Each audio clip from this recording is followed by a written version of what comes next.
Leisure, hobbies, and the art of truly living in recovery. When a lot of us first get sober, there's a quiet panic that shows up in the background. If I'm not drinking or using, what am I going to do with myself? What is fun supposed to look like now?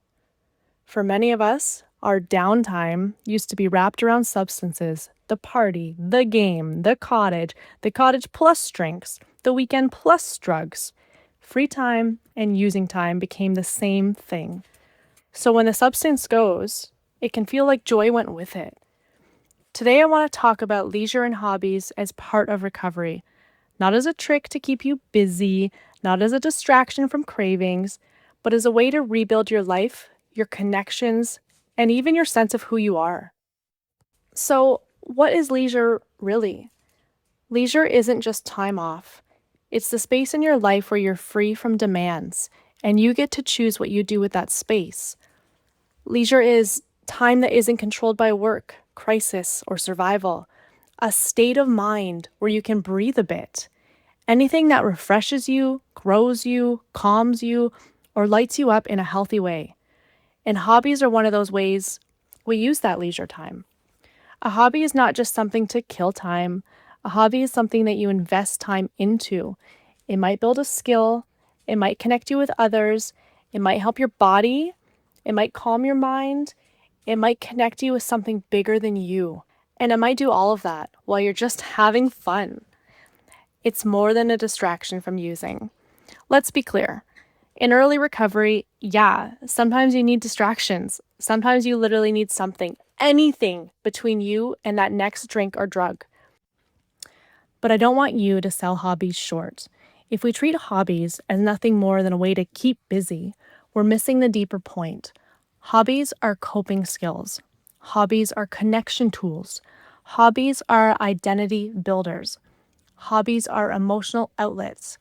Hobbies are spiritual practices, even when they don't look spiritual on the surface. Our hobbies and interests worksheet asks you to look at how each activity supports your biological, cognitive, emotional, social, and spiritual well-being. That's the ENR model in action, seeing your life in multiple domains and putting emotion at the center. So when you choose a hobby, you're not just passing time, you're literally feeding different parts of yourself. So how do hobbies support recovery? Let's break this down using those 5 areas: biological, cognitive, emotional, social, and spiritual.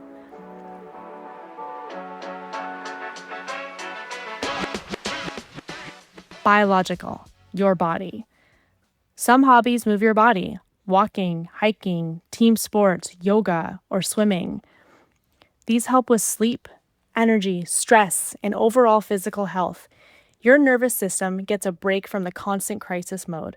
Even a simple walk in nature can regulate your nervous system more than you realize.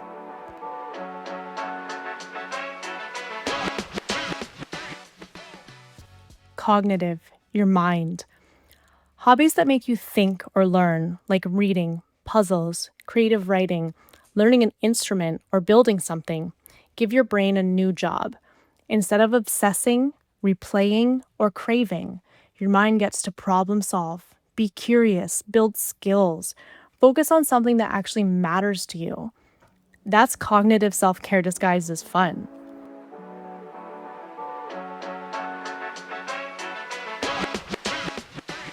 Emotional, your heart. This is where ENR really lives.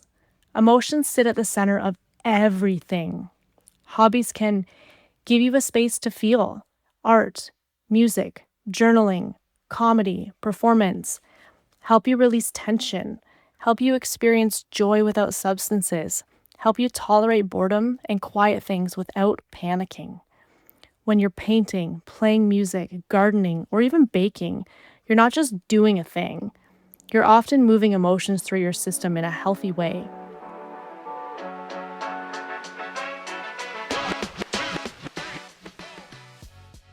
Social, your people. Some hobbies bring you closer to others: team sports, group classes, volunteering, game nights, music or theater groups. This builds connection, belonging, and support, all crucial in recovery. A sober softball league, a choir, a D&D group, a volunteer shift. These are not just time fillers. They are places where you get to be known as something more than the person with the addiction.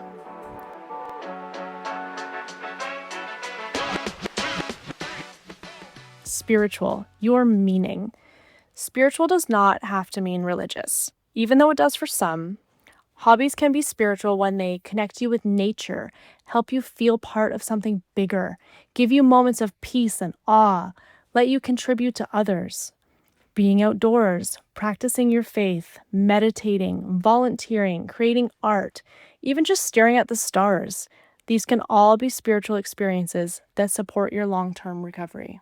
One of the most terrifying questions in recovery is, who am I without the substance? Leisure and hobbies are one of the ways you answer that. When you try new hobbies or come back to old ones, you start to discover what you actually love, what you're naturally good at, what kind of people you like being around, what kind of life you want to build. Our hobbies and interests worksheet literally asks you to check off things you've tried, what you want to try, and what each one gives you physically, mentally, emotionally, socially, and spiritually. That's not a random exercise. That is identity work. That's you saying, this is who I'm becoming now. Connection, finding your people again.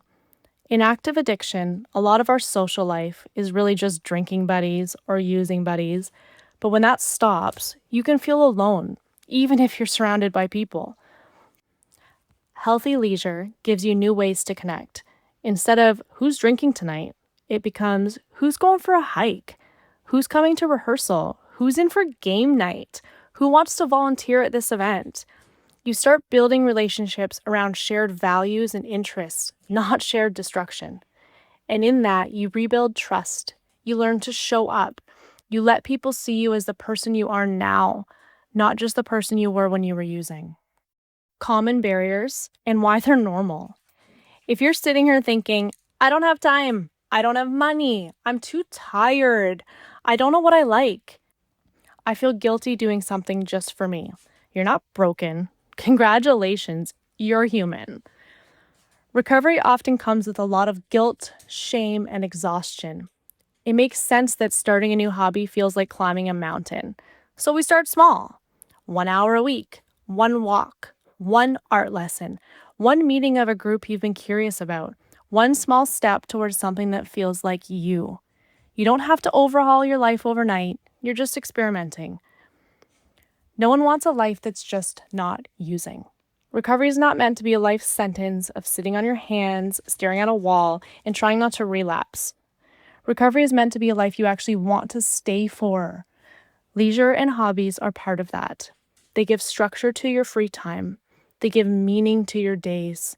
They help regulate your emotions. They connect you to others. They show you who you are and who you're becoming. So no, hobbies are not just distractions. They're part of how you build a full, balanced, ENR-informed life, biologically, cognitively, emotionally, socially, and spiritually. If you take nothing else from this, take this. You are allowed to enjoy things. You are allowed to explore. You are allowed to build a life that feels like yours. And sometimes that starts with something as simple as picking up a paintbrush, lacing up your shoes, joining a team, or sitting at a table with a deck of cards and a few good people. That's not just a hobby.